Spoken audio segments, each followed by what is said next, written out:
Best Irish music on irishradio.org with Jerry Byrne.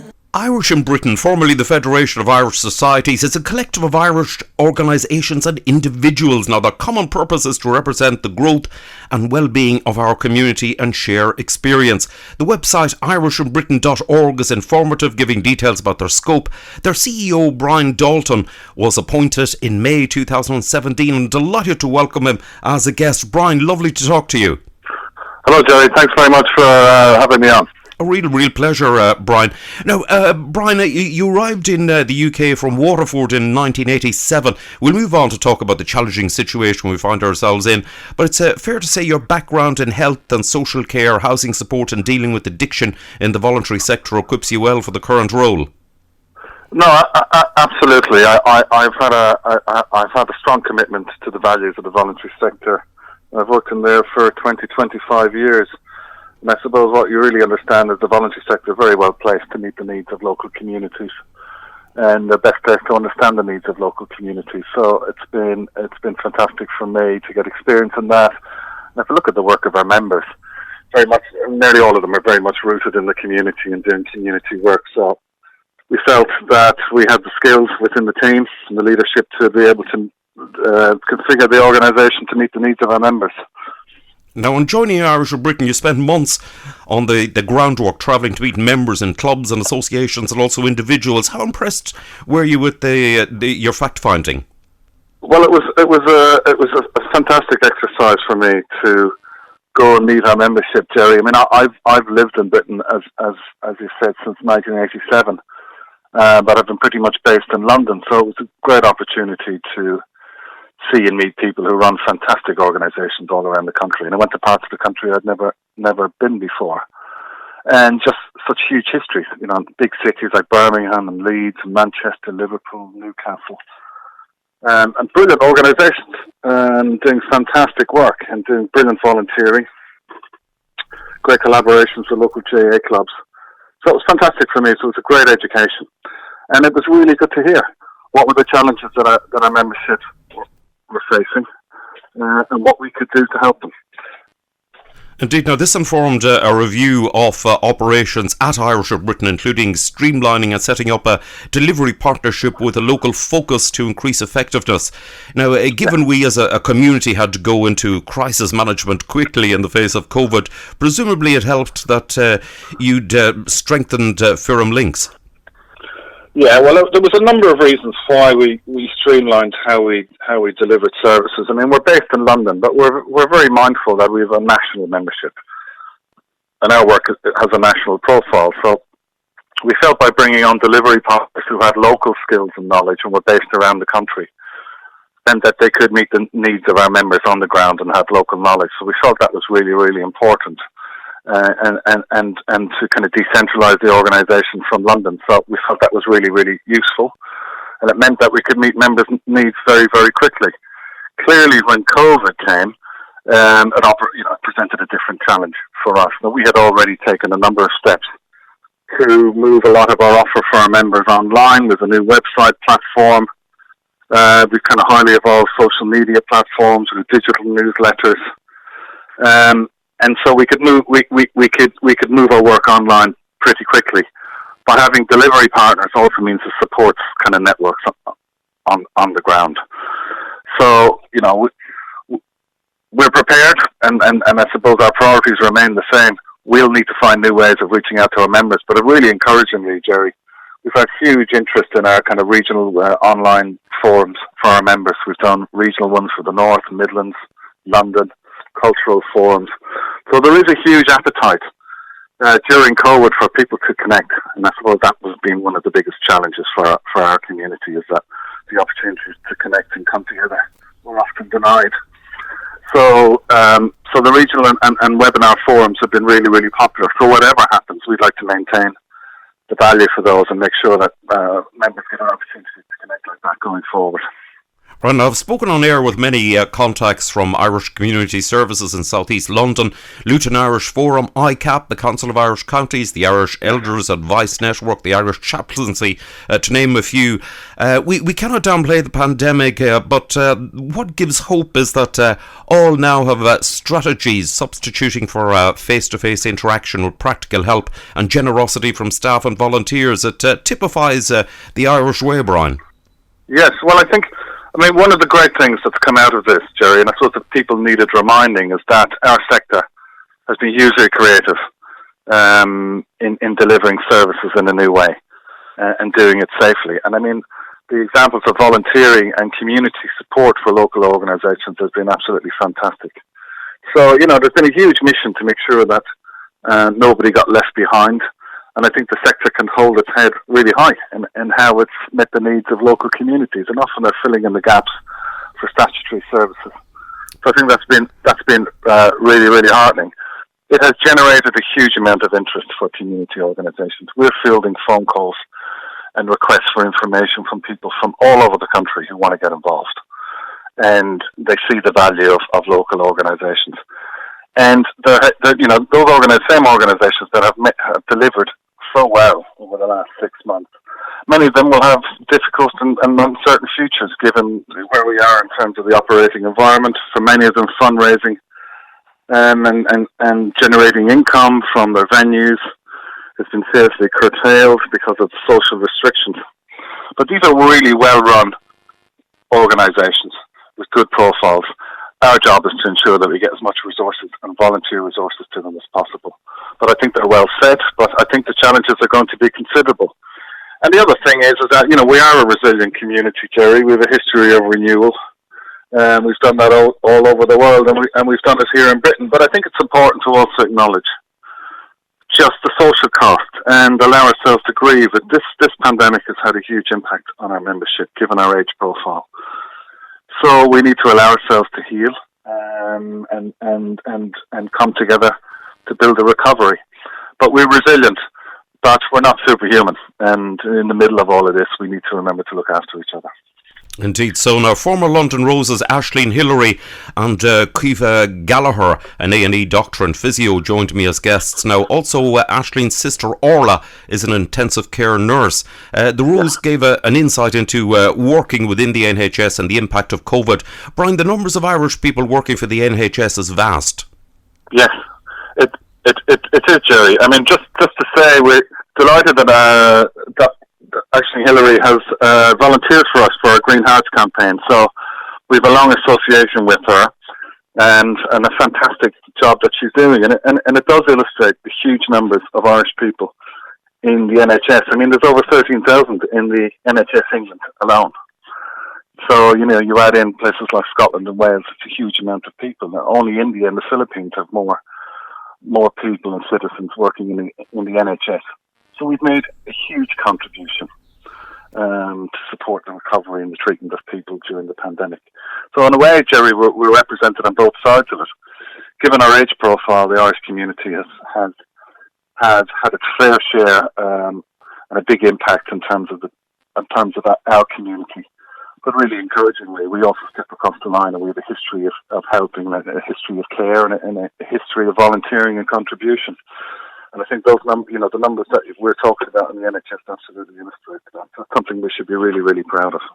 Indeed so, and we're very thankful indeed to them and to Irish in Britain for the wealth of campaigns. Now, I've spoken with Irish in Britain about Caoimhe Irish for Memory Loss. The initiative supports those with dementia, their family and carers. We've also highlighted the Green Hearts campaign, as you mentioned there, led by Marie Dillon, are responsible for health and wellbeing development. Now, it's designed to improve physical and mental health outcomes. Marie outlined this when we met at your stand at the Crawley Irish Festival. The overwhelming amount of information about COVID is anxiety-inducing. Now, on your website, you've produced a concise list of steps to support people on the page headed Mental Health and Wellbeing. Yes. Well, I think we certainly recognise, Jerry, that whilst we kind of move out of the first phase of COVID and into recovery, the mental health impact on people has been absolutely huge. And the effects of isolation and social distancing and people being away from family and friends and networks have been considerable. And I think really we're only starting to see that now.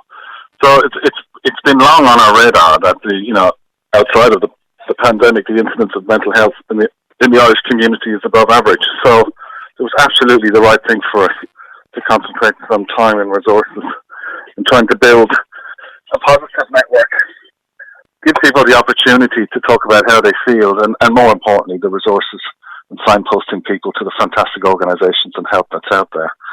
So out of that, we launched our mental health charter, we launched that in May. We initially had planned to launch it in the House of Commons, but that got obviously delayed with COVID. But it was something we're very, very proud of.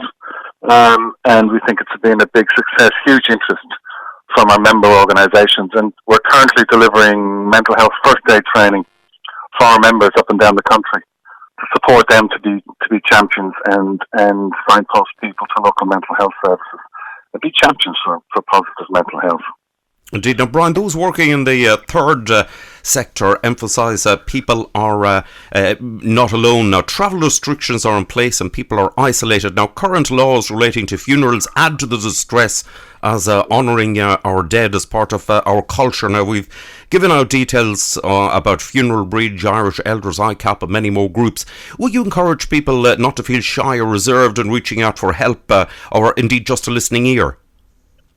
No, absolutely. I mean, many of the organisations which we represent have some fantastic outreach services, and there's a recognition that while we can't do face-to-face contacts in many circumstances, they have befriending services, telephone support services, mental health support services. I mean, you're right, it's been hugely difficult for our community to come together and honour our friends and family that have passed away with COVID and otherwise. And it's, as you say, it's a huge part of our culture. And we've heard a lot of painful stories that people have really suffered and not been able to come together and kind of get comfort and kinship and restoration as a community and the things that we do so well. We kind of recognise that within our organisation, and one of the things that we did was to set up an online memorial page, and that was an opportunity for people to remember loved ones online. And even though it isn't a substitute to come together, we felt it was really important to give people a platform to remember loved ones as a community, which is so important to us. Indeed. Now, turning again specifically to Irish and Britain, you're well placed to play a central role in collaborating with your members, now government and external agencies, to help with recovery and a plan for the future. Now, as a nation, we're, as you mentioned earlier, we're resilient with tremendous qualities and skill sets. Are we therefore right to look forward with a degree of optimism? Well, I'd certainly like to think so, Jerry. We have a very well-established network, and these are organisations with a long history of service up and down the country. What they will need is support from their community. Those organisations that run buildings and clubs will need footfall, they'll need support. We'll help them where we can to access funding, trust funding, local authority funding. There's opportunities for partnership and collaboration. I think that will be really, really important going forward. So we're well placed, but there's a wider discussion and debate probably needed, Jerry, about the role of the voluntary sector. And I think everybody would agree that it has absolutely met the needs of their community in a way which nobody thought was possible, and they stepped in and filled the gaps. So really there's a debate to be had now about reinforcing that without community organisations, local communities are so much worse off. And I think the Irish sector, certainly the Irish community sector, has demonstrated that over the last 6 months. So our job is to be ensuring that local authorities, central government understand the role of voluntary sector organisations and how well equipped they are to turn quickly and pivot quickly and meet the needs of their community in a way that other organisations and sectors can't. So we understand that that's going to be a huge priority for us, and we'll make sure we continue to make that case. That's excellent, and I must say very encouraging. The great work has been done. The view was shared by Ambassador Adrian O'Neill, my guest early on in lockdown. Now, he referenced that in all the institutions he visited, the Irish are embedded, as you mentioned earlier on, across every part of the British economy and society, whether it's migrants or their sons, daughters or grandchildren. Indeed, Brian, the contribution of the Irish and their vibrancy, as you mentioned, also dating back decades, with input across all sectors, as we mentioned, healthcare, also education, business, arts, culture, and indeed, as we were talking about there, the charities will be integral, I think, to bouncing back in time. Absolutely. I mean, look, we have a long and proud history here, Jerry, in all sectors of life, and it's something we can be really, really proud of. And I think, part of our role in Irish and Britain is to make sure that we educate people about our history here, about our contributions, and also the potential for us to contribute and shape the future. It's hugely important. So we're one of the oldest migrant groups here in the country, so I think it's really, really important that people understand our contribution and how we can shape things going forward. So I think that's something that's really much on our radar at the moment. Indeed. Now, the Irish government release funds annually via the Immigrant Support Programme, but also provided some organisations with extra funding in response to the COVID crisis. Now, Irish and Britain also found a way to help by suspending membership fees and inviting others to join, mindful that additional expertise will be needed. Would you like to hear from people or organisations who feel that they have something to offer? Absolutely, and the ESP program is a fantastically progressive program, and a brilliant resource to kind of improve the lives of people, Irish people all around the world, no more so than here in Britain. And I suppose we were mindful too this year when we kind of set out our stall and did our budgets for the year. We were very conscious of the kind of financial constraints on many of our members, so we felt waiving the fees this year was absolutely the right thing to do. And I've written a few articles and did a number of messaging about opportunities for us to come together. So what we have done is kind of called out. If anybody feels they can make a contribution, that's in terms of volunteering, governance roles, or supporting local organisations, contact us, and we will broker them into other organisations. One of the key things that we have set up in the last this year is a leadership program, and that's to meet that very need. So we set up a leadership program which will teach people about the duties and obligations of being a board member. So we've got 16 fantastic candidates going to be starting next month, and that walks people through the process of governance and being on a board. There's a huge amount of people out there who want to give their time. We feel this is a really good vehicle to support that process. But when they're finished, we'll make sure that we broker them and place them into our member organisations, and we feel that's a really good way for people to get involved in a really practical way. And they can give as much or as little time as they want. Sounds absolutely excellent, Brian. Now, social media is an excellent platform, but also generates, unfortunately, false information. Now, in respect of coronavirus, it's essential that information is reliable and clear. Now, the Irish and Britain website, irishinbritain.org, definitely fits that criteria. Brian, you have a section regularly updated dealing with protection, travel, social gatherings, testing and finance, and useful links and contact numbers accessed on the page. Now, coronavirus updates and resources for our community. At a time of confusion, have you had some positive feedback about these guidelines compiled from trusted sources?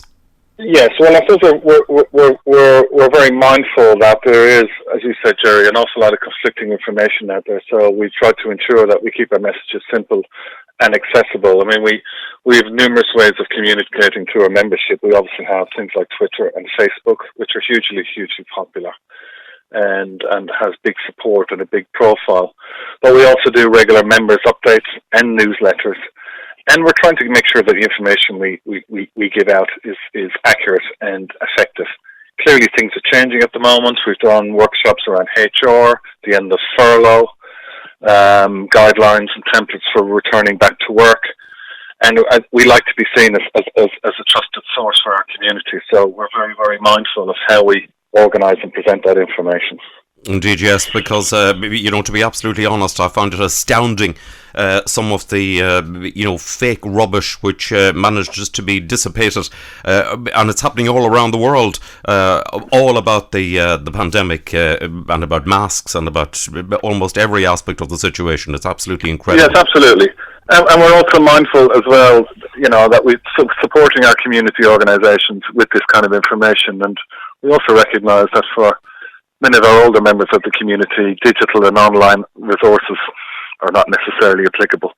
So sometimes it's about a telephone call or a letter or an update that's printed. So we're mindful that we make these resources available for people in different ways. Indeed. So, Brian, thank you very much for this and the work you're doing. It's true to say that there is strength in numbers, and Irish in Britain demonstrate this through their collaborative approach to championing initiatives and the rights of the Irish in Britain. Do visit the website. It's irishinbritain.org.